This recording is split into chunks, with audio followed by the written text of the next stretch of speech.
Hello, and welcome to another Rant Rave review, where we will be discussing two martial arts TV shows. Do you like soap operas? Do you like manliness? Do you think all problems can be solved with karate? Do you think that men should talk with their fists? Then these might be the shows for you!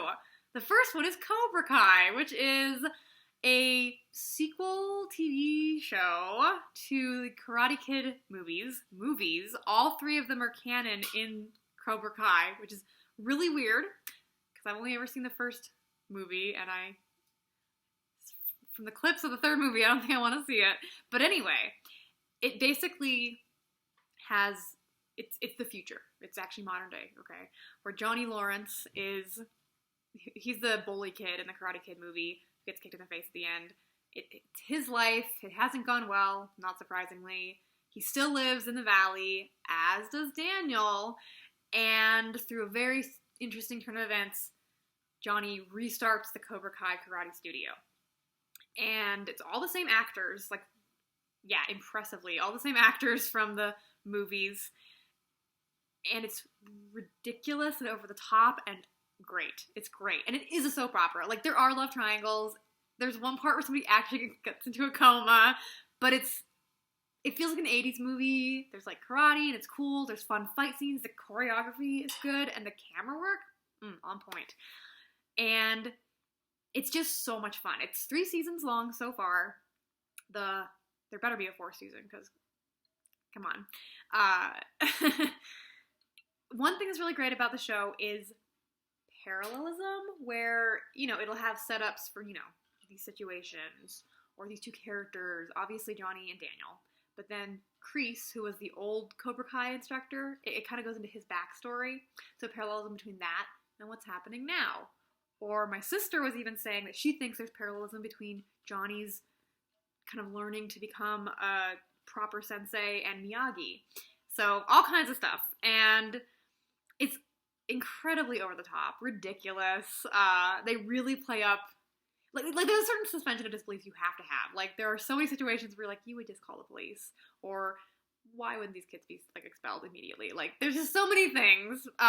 You just have to be well, whatever. No, in this world, all problems can be solved with karate, and it's great. As I said, there are love triangles, but they're okay. There was one part where I thought there would be a love triangle, but it didn't. It was nope. It was a good decision to not go that way. I don't even know. It's just fun and funny. It's really, really well written. The dialogue is great. The situations are funny. There's one character who has a non-diegetic hawk scream whenever he does certain moves. I don't know. Yeah. So, do yourself a favor and go watch Cobra Kai if you like Karate Kid. If you haven't seen Karate Kid, do yourself a favor and see that, and then watch Cobra Kai. It's one of those shows where you just want to keep watching. You see a couple episodes and you're like, well, we'll just keep watching. Yeah, it's good. It's on Netflix. It used to be on YouTube. The second movie or show, I guess, is Megalobox, which, unless you're a weeb, you haven't heard of. It is an anime. It is based on Ashita no Joe, which, holy cow, the 50th anniversary. Oh, I guess it was actually a manga.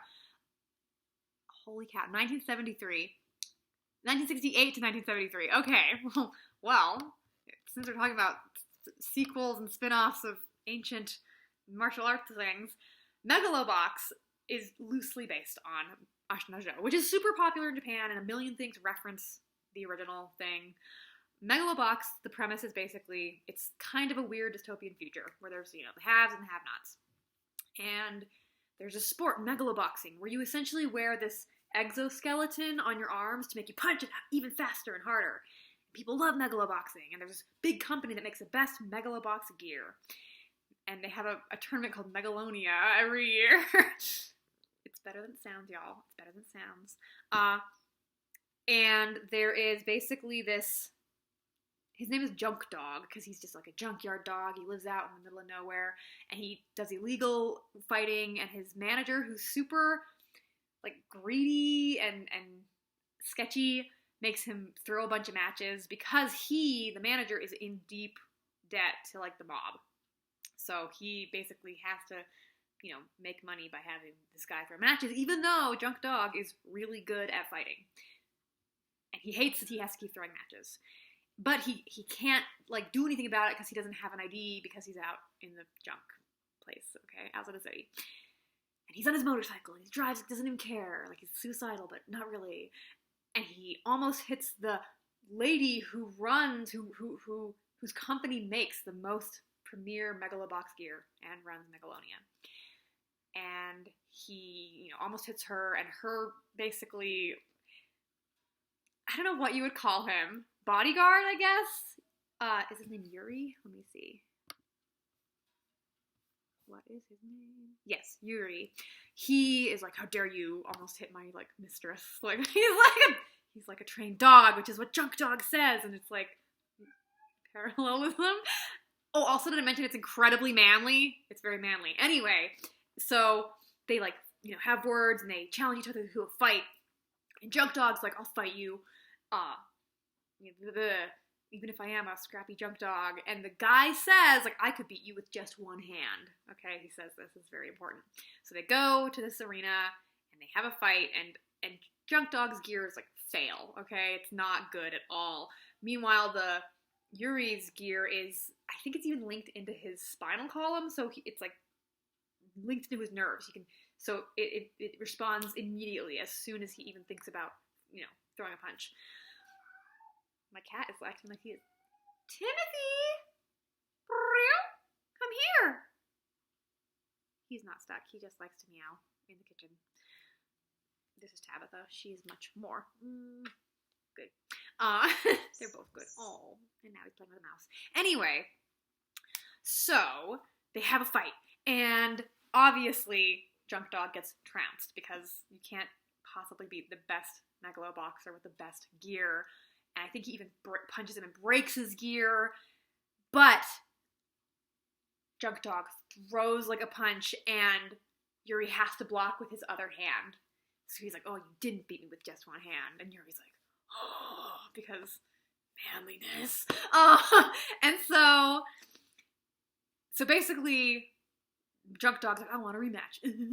And Yuri's like, well, in order to have a rematch with me, you have to face me in Megalonia. And yeah, you have 3 months until then. Bye.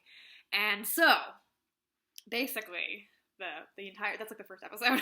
The show is, the sleazy manager realizes that if they actually get to Megalonia, like, they'll make, like, bank, and he can pay off all his mob loans. So he has somebody forge an ID for Junk Dog, and now he's called Joe. Ashton Joe. There's also a scrappy orphan, because, you know, sometimes you gotta.